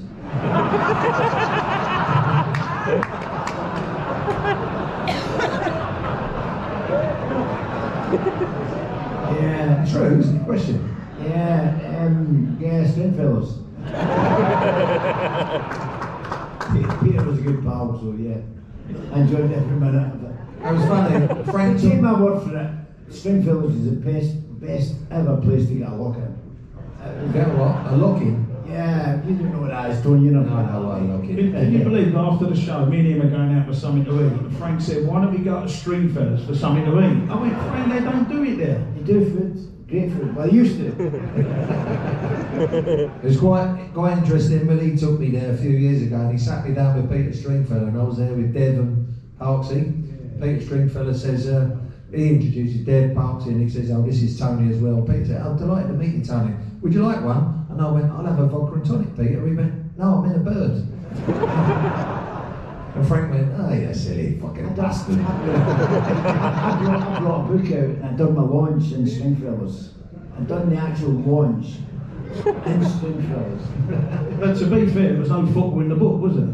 I was not football, no, it was Peter was in it, but it was great. Me and Peter in Stringfellas, the only two people that have had a book launch in Stringfellas, so that has to, Right, here's a question for Dixie. JP, if you're out there. Julian, how would you cope with VAR? It's a sack of shit. That's a very good description. Yeah, I know we disagree on these things, but they get it wrong even after 5 fucking minutes. It's fucking useless. I'm totally, honestly, I know we joke about it, I think it's useless. That is my honest opinion. There you go, JP. Such a succinct and intellectual answer. Thank you very much. Steve, Carlton, do you wish you played in the 80s hearing these stories? He's got a few stories of his own, by the way. Yeah, for the night out, definitely, but not. I don't think I'll be able to hack the football. I'm not sure if I had enough. I don't know if I could, to be honest. You'd have been a good addition to our squad, mate. You'd have been alright. You'd have been there. So yeah, he'd have been alright, wouldn't he? We'd have got him in, wouldn't we? Yeah, we'd have got him in. You two were a little large, wasn't you? I've had to take one of your spots. Would have been Tony because he never went out. He was fucking doing his scrapbook, wasn't he? Right, 2-2. I suppose you better. I did score 8 goals, as Tony very rightly pointed out. 2-2. Your favourite Hammers goal, Frank? Yeah, probably Chelsea. I would think Chelsea. Just for the fact that I didn't know nothing about Chelsea, and we went there and all of a sudden King's Road and all that kind of stuff, and we absolutely battered them. And so yeah, that was for me. 4-0. Great pass from Tony. I was on a hat trick and gave me a lovely pass. No, great pass from Tony. But the beauty of it is we beat them 4-0, and I stayed in the King's Road that night. So I'm out with a girlfriend, anyway, and I'm out and I'm having a great time. And you can honestly, the looks, people going, it's fucking no, is it? I'm going, yeah, it is. To be fair, they were sending over champagne, so it was alright. I was quite happy. Had a great night. So that's Chelsea for you. Tony, your favourite goal? Hammer's goal? That was the greatest team performance I played in, I think, as a West Ham player of the way at Chelsea, without a doubt. My favourite goal was the Tottenham one. I won't bore you with that in the debut again, but my best goal was against Forest. I scored overhead kick, and I didn't get too many of them, as you well know, Tom. And Bobby Robson was at the game. Overhead kick, it was a foot off the fucking floor. Still an overhead kick for me, Tom, don't worry about that. How many overhead kicks did you get in your career? No, exactly. No, it was just one of them. I think in your career, I was fortunate to get quite a few goals, and I think it was the one goal I scored that as soon as I hit it, I knew that I got it clean. I knew it was going top corner, and I got up and I ran towards the chicky run, and I knew that I'd scored the best goal that I was ever going to score. There was no doubt about that, because I just didn't get overhead kicks. I didn't get most of mine were little tap-ins off the shin and all that sort of stuff. So to get a goal like that and celebrate with the fans, that was my favourite goal. Nice one. So Trev, hold up. What was your favourite Hammers goal? Well, I suppose in Don't say 1980, we ain't got... No, right, 1976. Oh, that's all right. That was when we got to the semi-finals of the European trophy. The pitch was shocking on the day of the semi-finals. Second leg, we'd lost the first one 2-1 to Eintracht, and then it was a mud heap. They decided we'd go ahead with it, and on those mud heaps, I always enjoyed myself because I like to wrong foot players, and they could never recover on a pitch like that. So we ended up winning 3-1. I got a couple of goals, and so one of them there has to stand out as a game. We were really unlucky. We got to the final, ended up playing a fantastic team called Ajax, and unfortunately the final. The final was played at their ground. So that was Tony. I wasn't correcting this, Trev. It's great.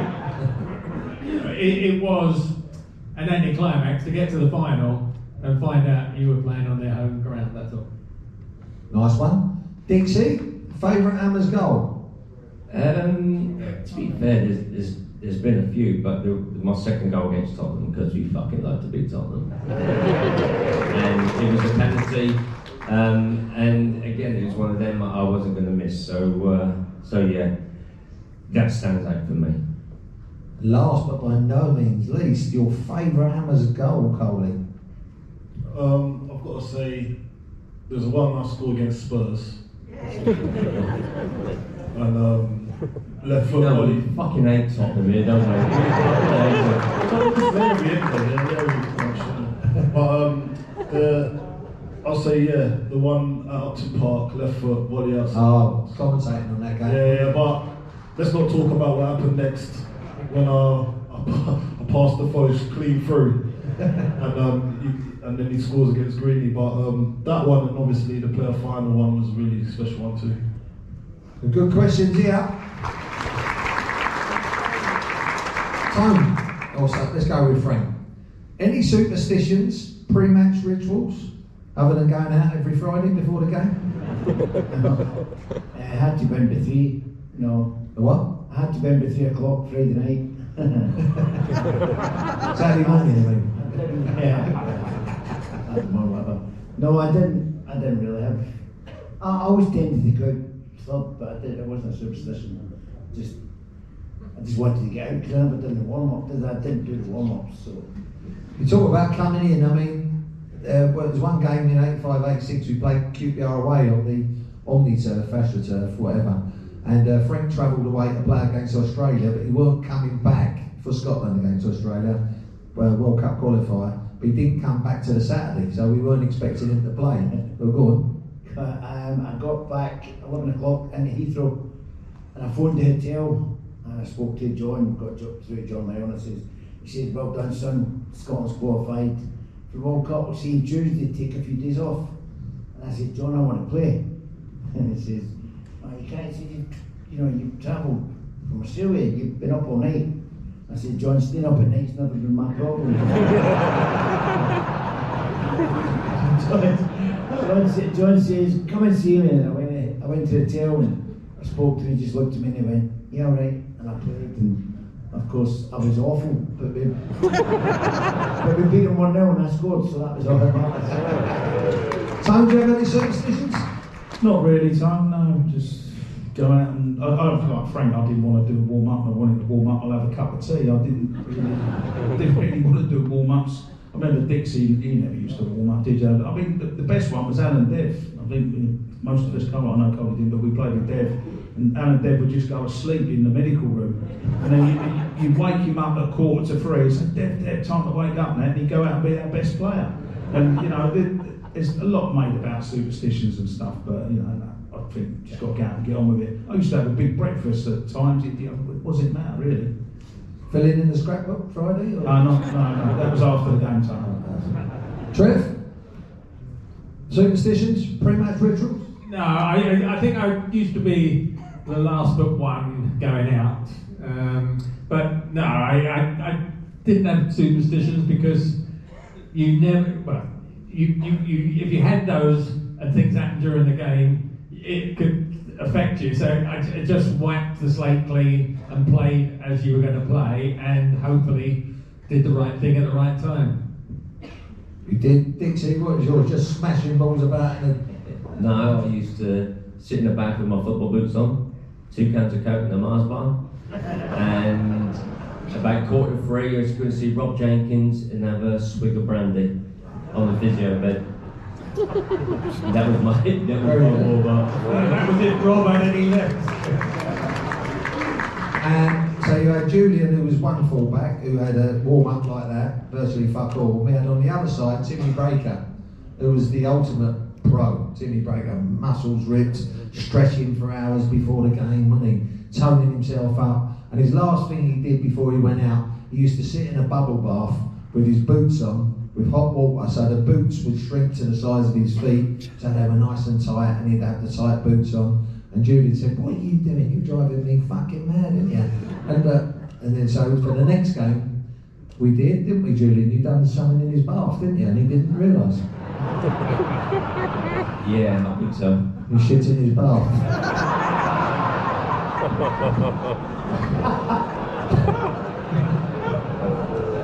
Underneath the bubbles, and he got in it. Oh my goodness me! Such a nice man. Yeah, very nice, mate. Can you believe I shared the room with him for 2 years? Goalie, any superstitions? Not really.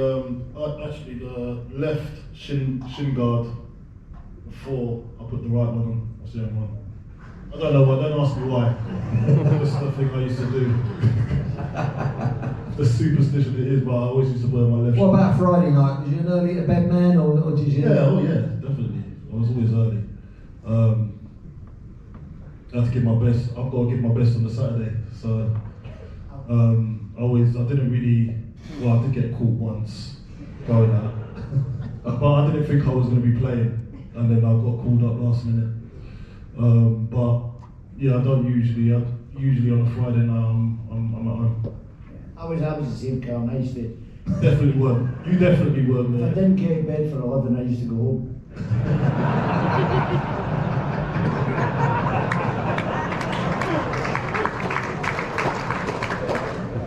Bowing out at West Ham. Frank, your final game. Someone said about your final games and everything.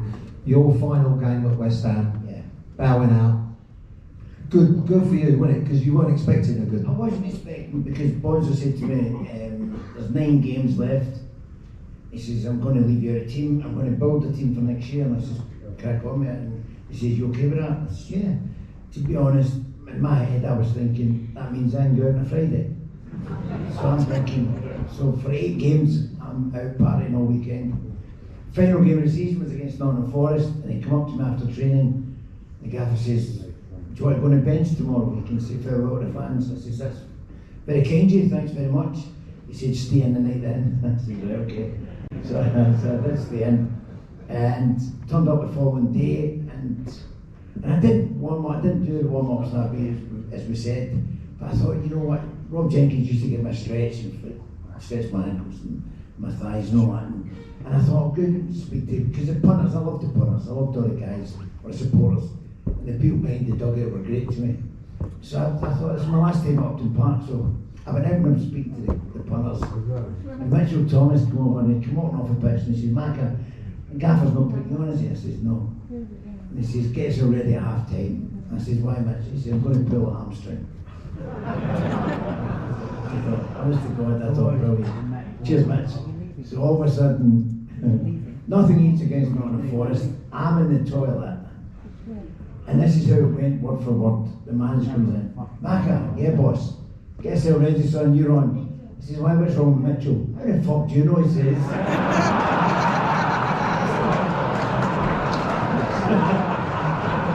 I says, Gaffer, I seen him limping coming off the pitch. Yeah, of course he did, son. But go and see what you can do. So, it was brilliant because we were talking about, me and Dix were talking about it earlier, we slaughtered, you know, Des Walker just gets sold for £3 million. And me and Dixie were slaughtering him at the tunnel saying, you're shit, no? So we went out and of course, Easton, I scored a hat-trick and great pass for Dixie from the third goal. So, yeah, brilliant, great.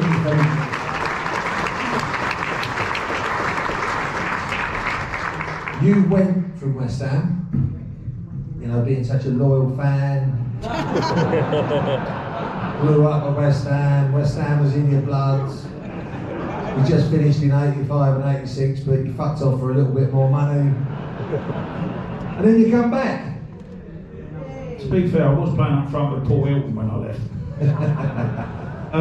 It was hard to leave Tony in the first place. Obviously, Paul Goddard left, who was a great player, and then Frank left, and then I was up on my own, and I just got frustrated. Yeah, I was a West Ham fan. Did I want to leave the club? No, but when you're a professional, you've got to make professional decisions. You've got your personal. I'm still a West Ham fan. I've been a West Ham fan my whole life. That ain't going to change, but you win your job, you have your professional job, and you do what you've got to do. I went to Everton to win trophies, was there 6 and a bit years and won fuck all, basically. Came back to West Ham, but I mean, the reason I came back to West Ham, Tone, was partly down to Bobby Moore. And the reason for that was when I've been at Everton 5 years, and as we all know, Bob passed away in 1993. Excuse me. And every time I'd come back as an Everton player to Upton Park, I got absolutely, literally hammered, slaughtered, booze, and trying to put me off again. Which I get. Like, I'd left West Ham, I get all that, and it wasn't a problem. It's just part of football. And anyway, so obviously Bobby died, and then the club, West Ham, announced they're going to do a memorial game, and they're going to pick one player from each Premier League club to represent that club and come and play a game at Upton Park. So I'm thinking I'm at Everton, surely they've got to pick me. And they did pick me, and I'm really excited to play in the game. I thought, this is great, I've come back to Upton Park for the memorial game. And then this FA bod came in the dressing room. He said, "No, just to let you know, we're going to introduce every one of the players individually before the game." And I thought, oh. Bearing in mind, I've got booed every time I've gone back. And so everyone steps forward, and when it gets to me, and the guy went, "Ladies and gentlemen, please welcome back to Upton Park, Tony Cottee." And I thought, oh, here we go. I stepped forward, and the whole ground gave me a standing ovation. And I thought, I'm ready, and the fans are ready for me to come back. And that was down to Bobby Moore, you know, that experience. I came back and got sent off in my first game away at Liverpool. Well, you did have a... Thank you very much. I did score against Villa the week after to make up. You did have a bit of a short temper, didn't you? I did have a bit of a short temper, yeah, as you know, Tom. Dixie, I'm coming to you last, don't worry, stay away. Dixie, this is a reoccurring thing. You went and came back, didn't you? So you went to Liverpool. How does it turn out you're coming back? To be honest, I didn't want to go to Liverpool. Billy was the manager and Harry was the assistant. And one day after training, Harry came up to me and said, "Look, if you want to go to Liverpool, I can get you a move." So I said to H, "Look, I'm happy at West Ham, even though we were struggling. I'm happy at West Ham." So, but then it just kept playing on my mind that something's not right. So all it needed was Billy to go, Julian, and say, "I don't want you to go." But Billy wasn't like that, and I do understand that. So I met Graham Souness, loved him to bits as a manager, as a person. He was fantastic. But then Graham resigned, Roy Evans took over, and me and Roy didn't see eye to eye. You haven't sworn for 90 seconds. I'm getting there, don't worry. I didn't see eye to eye with Roy, so he's called me in the office, and he said, "Look, Birmingham want you on loan." I said, "Look, I'm 25, 26, I don't want to go on loan." So it's a no for me. Couple of months later, he went, "Tottenham want you." I'm going, "Fuck off." He went, "What do you mean?" I went, "Fuck off." He went, "Why?" I said, "Well, Tottenham and West Ham don't mix." I said, like, I've got principles, unlike yourself. I said, like, not a chance. I said, so if Millwall come in, you can tell them to fuck off as well. But that was it. Then I remember playing in the reserve game against TC, and TC was obviously at Everton, I was at Liverpool, and he told me he was going back to West Ham. That was funny, wasn't it? Dixie said, don't make any runs. I went, I won't make any runs if you don't kick me. we was both going back to West Ham, weren't we? So, but TC was going first. I went, fuck me, you lucky bastard. And a few months later, it expired. Obviously, Harry was the manager, and I knew through Jamie that he wanted me back at West Ham. And it took a while, but again, then it was just like coming home again. So He came home. Coley, you went and came back. Well, sort of. There was no club in between.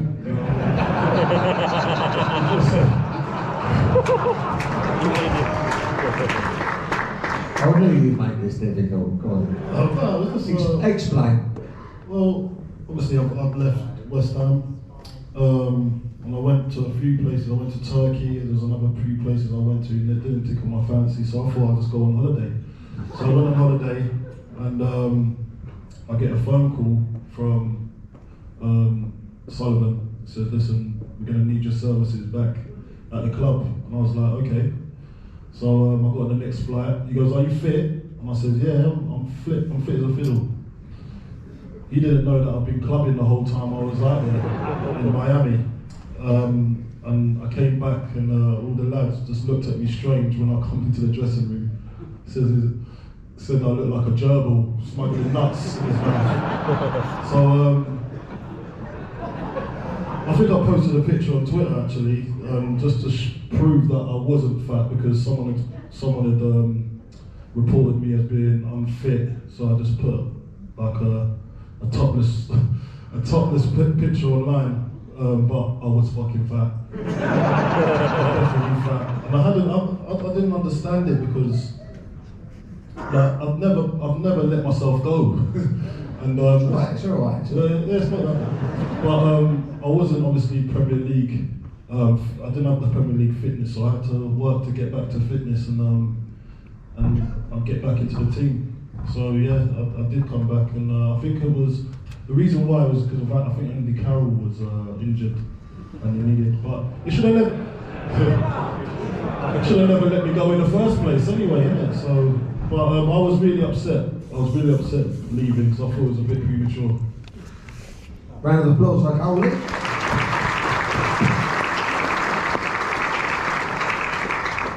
You were really boring, weren't you? You just stayed in the same place, didn't you? What was it? When you decide, why did you pick that year to end it? Was it because I was signing the next season? Yeah. If I'd known, I would have thought about it. But no, I mean, I was 36, I think, so the contract was coming to an end. I think the great thing I always remember about club, because I never regretted staying with them and so forth. But on my last game, it was a Monday night.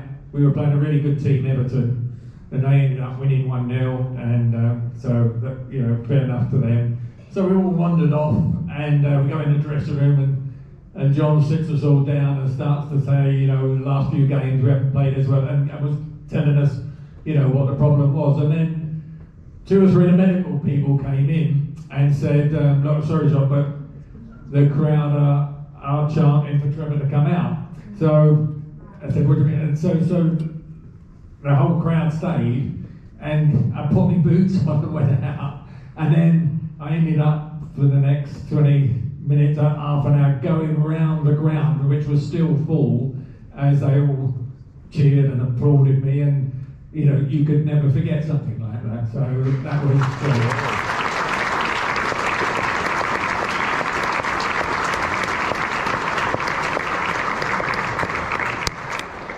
Start with you, Frank. It's always something that the best player at West Ham you played with. Alan Demisher. He's all Why? I played in midfield. When I came down, I played in midfield, if you remember, with him. Didn't really get on, but after Stars got injured against Birmingham the Tuesday night, playing up for Tony against QPR, and I'll never forget Dev, you know, because football's something big-headed shits, and Dev, I'll never forget, he said to me, Frank, he says, when I get the ball, there'll be 3 or 4 players on me. And I thought, fuck, do you think you are? And he went, he says, I don't have to beat them. He said, if you just come off a defender, I'll nick it into you and I'll just come and take it off you. We've done that all season, and it was, it was so easy. It was just, Dev just flipped on me and came and took off me. And what I liked about Dev, it was a bit like Trevor, I didn't get a chance to play with Trev. But apparently the two of them were mouldies, didn't wear studs. And I remember playing always muddy pitches and with the white top, white strips on, and I remember walking off at half time one time and I was covered in mud. And I'm looking at Dev and there's fucking not mark on him. He's got a few splashes up the back of his socks. And he was outstanding. I mean, he was just, for me, I would just love to have played with him before he got injured, because for me he was the best player I played with. So, Tom? Well, I was fortunate. I played with Dev before he got injured and after he got injured as well. And obviously he wasn't as quick when he came back. He was still our best player, particularly in the '86 season. I think the simple answer for me, there's 2 players that, well, I don't know, might be 3. I got mentioned Bonzo, but for as a leader and inspiration, you know, a big hero of mine. I think the 2 best players that I played with, one sitting 2 to my left there, Sir Trevor Brooking, and What you're pointing at me there, Tony? What are you pointing at me? definitely weren't pointing at There's 2 of them. no, I mean, Trevor, unfortunately my first full season was Trevor's last season. So I only played the 1 season with Trev, but he was unbelievable. We got the hammer of the year, he was unbelievable that season. And then I had the pleasure of running Dev. So Dev and Trev for me were fantastic. I'll quickly go with Julian, Trev. I'll say Alan Devonshire, and obviously him and me struck up. I got an assist one time with Dev. Yeah, I got an assist with Dev, didn't I? Chelsea 4-0. Remember Chelsea 4-0? Stamford Bridge. Standing over a free kick, 40 yards out. He said, I said, what do you want to do? He said, just tap it to the side. So I tapped it to the side, he ran 10 yards further, 30 yards, top corner of the net. I got an assist, I just fucking tapped it to the side. I think that's what you class on Sky now, load of old cobblers, isn't it? But Dev, I was running around with Dev and Parksy for 10 years. I was the driver, we were the West London boys. And Dev had the long hair, the moustache, didn't he? He was thin like that. Want to see the fucking state of him now. If anyone has aged out of all of us, he's like the granddad out of Only Fools and Horses. He wears the flat cap. Coley looks trendy, but he wears the flat cap all the time because he's gone bald as a coot. Where he fractured his cheekbone, there's a little bit of his face is down like that. He's put on about 4 stone, right? So we go out quite often doing the stuff, don't we, Trev? It's really funny, isn't it? You make sure you laugh at this. So we go out. Me and Tone were doing a 80 Cup final though, and we were introducing the players together, and we were doing it alternately. So he gets Sir Trevor Brooking comes up, he talks about Sir Trevor. I'll go Phil Park's coming up. I'll talk about Phil Park. He does another one, and then it's my turn. So I go, and you all know him really well, Alan Devonshire. He starts walking up, fucking flat cap on, overweight, fucking dodgy hip, everything like that. And he gets up on the stage, and I went, excuse me, mate, you ain't seen Alan Devonshire,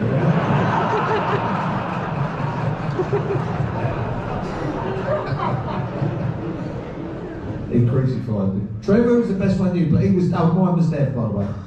Well, Dev and I had a fantastic understanding when he came there, and so he was great for me.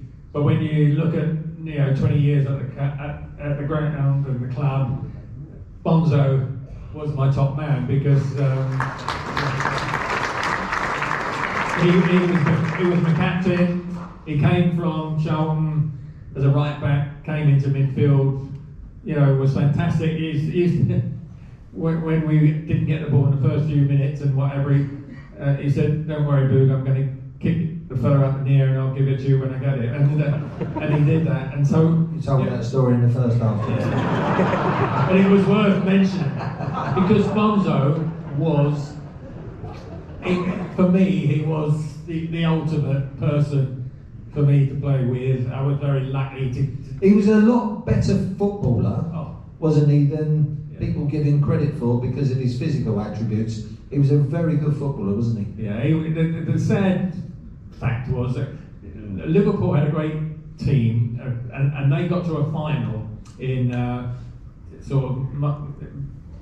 February, March time, and Bonzo was in the England squad. And on the Saturday we were playing a game and he did his ankle and couldn't play and never got another chance. If Bonzo had got in the team then, I think Bill would have got a number of England caps. So for me, as a person, I couldn't wish for a better mate and a better colleague, because he was one of those, as I said, he was out the door before 5 o'clock, but he played his heart out, went home and wasn't bothered about publicity and whatever, and so we were all, and I especially was very lucky to have him alongside me in midfield. Yeah. Billy Bonds. Mine's Billy as well. I didn't play many games with Bill, but for me, typified what I like in a footballer, which is bollocks, passion, pride, determination, guts, whatever you want to call it. Billy had it in abundance, and for me, head and shoulders above everybody else.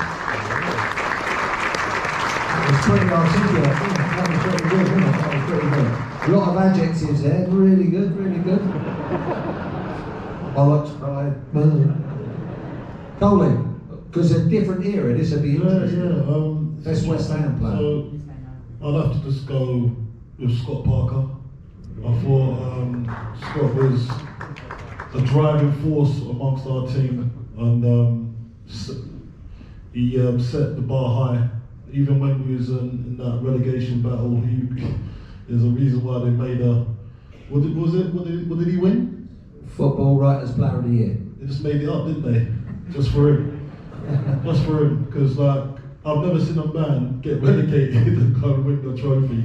But it just shows how much he left out on that pitch, and as you were saying, that drive and passion, it rubbed off on everybody. And they tell me behind the scenes as well, although you had managers at the time, but Scotty was a good inspiration doing the team talks and everything, wasn't he? Yeah, definitely. There was one time we was away at West Brom, and I think it was 3-0 down by half time, and Avram Grant was the manager at the time, and he basically got chucked out, and then Scott, Matthew Upson, and a few of the other lads took the team talk. And it's like with every footballer, it's always down to you. You can forget about the tactics, forget about what kind of formation you're playing, but you got to work hard first. And he just said that. It was quite. I always said that you brought a tear to my eye, and I actually did. Now looking back, I've got to say that he's definitely up there with one of the best players that probably West Ham have had as well, definitely. But he just couldn't. He was spoiled because he went to Spurs, didn't he? So that was He spoiled it, didn't he? Yeah, he did spoil it. He's a good lad as well, really good lad, isn't he? Really lovely. Yeah, I'm not surprised he's a manager now, because that's the type of guy he is. He's always asking questions, always wants to improve himself, and it just looked to me that he was going to go down that path of being a manager, and a good one at that. Talk about managers. I'll let you do a little final story. John Lyle, we always managed by John Lyle, we'll all agree he's the best manager and whatever. Such a fantastic, yeah, round of applause with John Lyle.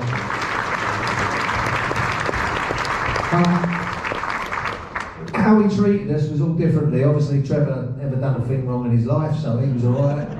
Julian had disciplinary problems, he sorted him out. He even went round Tony's to fill in his scrapbook now and again. He sorted me out with my weight problems. But with you, he had a story about when you was out and about, weren't you, Frank? And John caught you out really, down the training ground and all that. Oh, he fucking forgot the story, hasn't he? I remember the story. No. John called me out. Yeah, John called you out. He said we was all going. You sent the camera crew around. Camera crew, yeah, it was in Yeah, bed. that's it, well done, mate, well done. Fucking hell, lucky I work on Sky, isn't it? Cue Frank McAvennie, thanks, Don. Thanks, Yeah, what about the camera crew, mate? Thanks for the warning. Yeah, West Ham gave me a flat and Brentwood tried to keep me out of London when I first came down. It didn't work. But I was anyway, when I go out, I go out. And I did make training on Monday morning, I think it was. And John obviously knew I had friends down from Glasgow. So he thought, bollocks. And he said to the camera crew that turned up at Chapel Heath for the interview, he says, let's just go. Just give him the address. And sent this BBC crew up to fucking Brentwood. And the buzzer's going, and I'm going, fuck, I've looked out the windows, a big fucking BBC truck. And I'm thinking, oh no. And I'm thinking, I've said to the girl, I've got to do this interview, I've got to do the interview. And the guy coming, I've been in bed about an hour. I'm thinking, oh my God. So, and I found out later it was John. She said, yeah, no, because I phoned John. And I'd said to him, you know, John, I'm not well, all that kind of stuff. And John's going, yeah, no problem. Yeah, well, you don't sound too clever. He says, no problem. And he says, there's a crew here for BBC. I said, John, I can't, can you deal with it? No problem, I'll deal with it. So I'm by bed, and of course that's what he done. He sent it up to my house. And that's John Lyle, but it was a gaffer that I never thought I'd get because he was wonderful to me. He done it when I made my debut for Scotland. Him and Eddie Bailey drove up to Scotland and drove back in the middle of the night. I mean, and took training the following day. I mean, he just looked after players. It was just such a clean name. And I remember Sir Alex Ferguson talking about him, and he was annoyed. When he came down, I don't know if a lot of people know this, when he came down from Scotland down to Manchester United, he said, I don't know. He said, I don't know everyone in English football, I don't know that, that's still my territory. John said, don't worry about it, you know. He said, I've not got a dossier and all, and John said, don't worry about it. And this was on the Friday, and apparently on the Tuesday, a lorry turned up at Man United's training ground, and John had got his staff to copy every profile of every player in the league and sent it up to him and gave him man. You know, that's the kind of guy that John Lyle was. He was a wonderful guy. And he even done, so Alex came down to do the eulogy. He came down to do the eulogy, For John's funeral. Yeah, fantastic. But he met me that and he says, are you still alive? I remember that you were walking down the stairs. Remember that? You went, I thought you might have sent a shirt to my funeral. That's right. I mean, what can you say about John Lowe? For me, he was just the complete manager, you know, giving me my opportunities as a 17-year-old when he could have played a 21-year-old. As a manager, he could be really aggressive at times, but he said a lot of things, spoke a lot of sense. He was a wonderful coach. For me, he was one of the last of the complete managers. I think when Sir Alex Ferguson retired, I think that was sort of at the end of an era, but as we said, they was great mates, and you can compare, not trophies obviously, but you can compare John Lowe and Sir Alex Ferguson. I think you can compare them, just John was as good as Sir Alex without that. I like to go on all night, but they charge 30 grand a minute when you go over time here. But listen, I want to say thank you to all of you, by the way, because I remember a lot of the faces, and I'm sure Frank remembers a lot of the faces as well. A lot of the faces out there, and that we wouldn't be up here without people like yourselves. Because really, the best thing about West Ham, I think we'll all agree, is the fans. Yeah. So thank you all us who play. We're so lucky to play in front of you lot, even though he was having a go at us now and again and giving us pelters, but sometimes we did deserve. Well, he didn't give us pelters, though, but it's just the guy just got the pelters, yeah. But look, I want to thank, first of all, top man, and he's been ill tonight, that's why I've kept his words at a premium. How about that's a long word for you, Carlton, to take away now. Carlton Cole!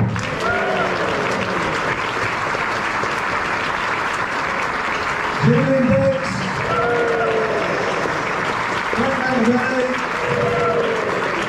McAvennie, Cottee, Thanks for staying awake, Sir Trevor Brooking.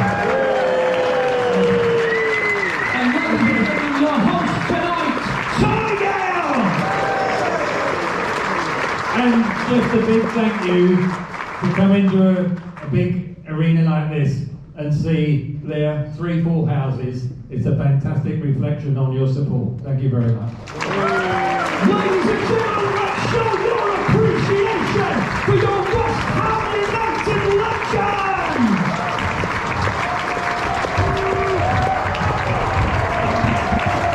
What we're going to do now is the guys are all going to face that way. We're going to get a selfie and a video with them, with all you guys in it as well. So spin round, guys, face. Remain standing and you'll be in the photo. Get the lights up, let's get everyone in the picture. There's a few Ladies and ones. gentlemen, give it up for your West Ham United legend!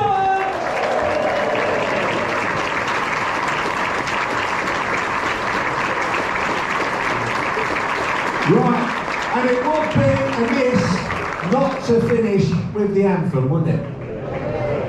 Don't need the music. I'm forever blowing my horse, bring bubbles in the air.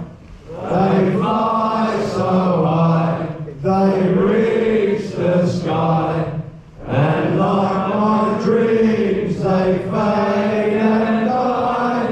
Fortune's always hiding. I looked everywhere. I'm forever blowing bubbles, pretty bubbles in the air. Thank you. Thank you.